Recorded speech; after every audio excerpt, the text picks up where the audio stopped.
Welcome to the Influency Podcast. I'm Hadar, and this is episode number 197. And today we are going to talk about the shadowing technique.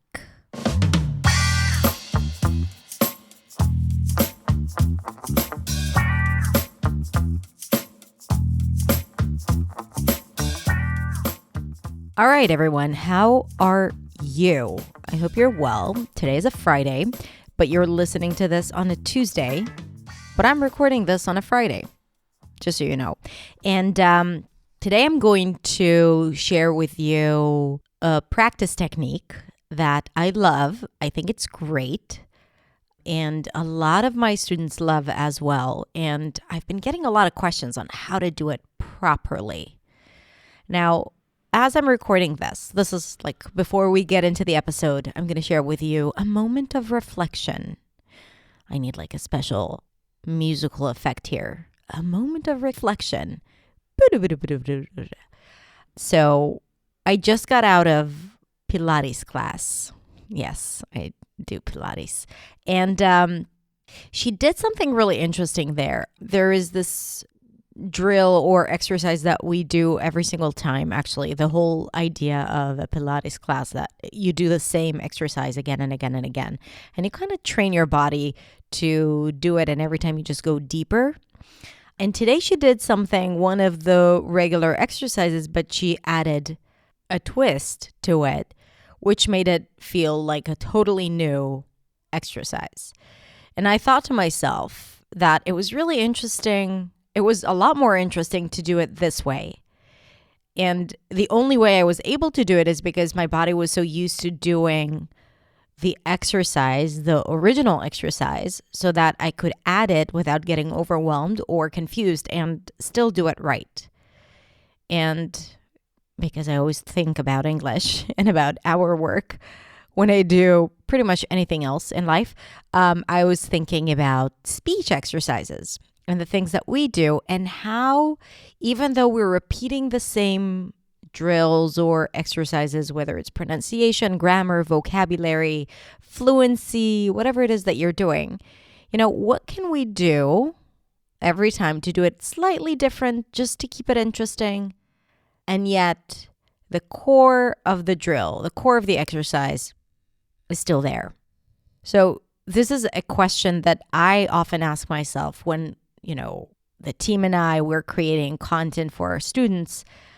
But at the same time, I think that you, as an English learner, speaker, a person who practices English, I don't want to define you as a learner because you're much more than that. So as a person who makes English a part of their life, I think it's important that you know that you got to keep it interesting. And it's okay to do the same thing and go deeper each time. Like, you don't have to do different things every single time. And I have a tendency of sharing a lot of practice techniques. If you ask my new sound students, they have like about 100 different practice techniques by the end of the program. But I also think that the good old shadowing technique or pronunciation drills are so incredibly efficient. So we need to think about ways to make that more interesting. So I hope that this episode is going to help you make it more interesting and help you understand, if you've been doing imitation or shadowing exercises for a while, like, you'll understand how you can go a little deeper and make it more interesting. And if you haven't, then you will learn about this really cool, fun exercise that you can do to develop a strong intuition in English and to practice pretty much everything about your English in a fun way, especially a way that you can do on the go. You don't have to sit by your computer to do this work. You can do it in your car, walking around, and it's a lot of fun. When I first started doing this English work as a teacher, actually, I used to call it the echoing technique. I didn't know it had a name. I was like, I invented a name for an exercise. You should do the echoing technique. So I am more fond of the phrase echoing, but then most of my students would be like, what are you talking about, Hadar? Because everyone uses shadowing, which is also great. Yeah, I mean, echoing, shadowing, you get the point. Echoing, shadowing, imitation, whatever you want to call it, that's an exercise where you follow someone's lead, right? Whether that person is a male, a female, native speaker, non-native speaker, whatever accent they might have, you just need to like their voice and how they sound. Because, when you're practicing imitation, you're modifying your voice and pronunciation and intonation patterns so that, you want to find someone that you love. So that's the idea. But I am going to talk about it in a more thorough way in today's episode. So I will not keep you waiting, and we're going to listen to the episode. But before that, just a quick reminder that the way this podcast gets to more and more people is through reviews and ratings. So if you haven't yet, and you can take a moment and just rate the podcast, that would be amazing. You don't have to give it 5 stars, but it would be great if you do. I'm not trying to influence you, but if you like the podcast, I would really appreciate your rating and review, which is, you can think about it as a great way to practice your English writing, right? Let's try to leverage it into English improvement. So anyway, that would be great. And if not, then simply enjoy the rest of this episode. Here we go.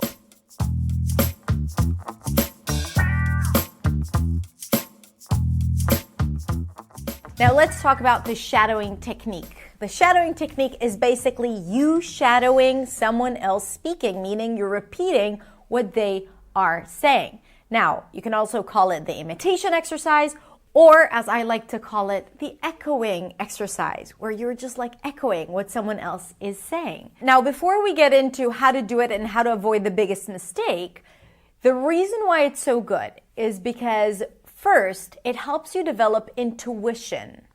What does that mean? It helps you understand things in English on a deeper level, a level that is not logical or intellectual, but you feel it in your body. You feel the rhythm of the words and sounds. And there are things that you can't put in words, or you can't find a logical explanation to why something sounds the way it does. And when you're imitating someone, it's like when you're singing along or humming along with a melody. You're tapping into different layers that usually don't exist when we just think of the language as spoken language or words. So that's the first reason. The second reason, it can help you understand and listen to sounds in a way that you usually don't listen to, especially if you're paying attention. You also start noticing things like melody, intonation, rhythm, all of which are very, very important when communicating in English. And they give you that extra sense of confidence and ability to express yourself and how you're feeling and your attitude towards things. Now, if you're only focusing on the words and sentences, then you're losing a lot of the elements that we have in normal speech, things that we don't think about, but we feel and hear when other people speak. And this is why imitation exercises are really, really cool. Also, it's something that you can do on the go while you're driving or doing the dishes or walking your dog. So it's a very efficient exercise that you can, leverage basically any situation when you're doing something and you don't have a lot of people around you into a practice opportunity, which is also a plus. Now, before we talk about the biggest mistakes learners make when doing these shadowing exercises, I want to talk about how to do it, okay? And I want to give you a few tips on how to do it. So the first is to just play the audio and then echo the person you're listening to or shadow the person you're listening to, right? So basically, you're not pausing, you're not doing anything, you're just repeating it a split second after them. Now, at the end, I'm also going to give you a few tips on how to optimize this exercise. But for now, I want you to know that this is the first option that you have, right? And this is something that you can do on the go as you're driving your car, or doing the dishes. Because I have worked a working class job. A working class I job. have waited I've tables waited in restaurants. tables in I have restaurants. ridden the subway. I have ridden the walked subway. streets I have walked the streets. in New York City. In New York City. The second option is when you are more concentrated, seated at your desk or on your couch, and ideally you might want to have the script of the speech that you are shadowing. And what you want to do is to play a line, pause, and repeat. Okay? So basically you play a line, then you pause, and don't wait till the end. Like, you can take a short chunk and then pause and then repeat. I started doing this because I started doing this because I was having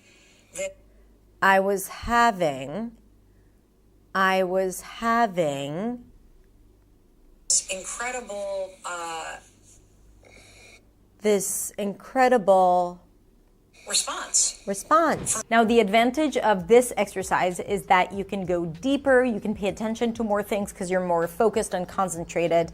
You have more time to listen to things, to repeat it. So this is a great way to go deeper. But the advantage of the first option is that you can do it anytime and pretty much anywhere. Well, not really anywhere, because if you do it while you're at the dentist or, just at the bank, that would be a little weird, or in the middle of a very important meeting. So maybe then you shouldn't be doing the shadowing exercise. I mean, it's just a suggestion. Now, the biggest mistake you might be making when doing a shadowing exercise is that you do not set an intention as to what you're paying attention to and trying to improve. The idea of the shadowing exercise is not just to copy paste or become a parrot of someone else, okay? No, the idea is to try to follow someone else's speech pattern, voice, intonation, rhythm, melody, and sounds. Yes, great. But also, you want to improve specific things and you want to pay attention to it.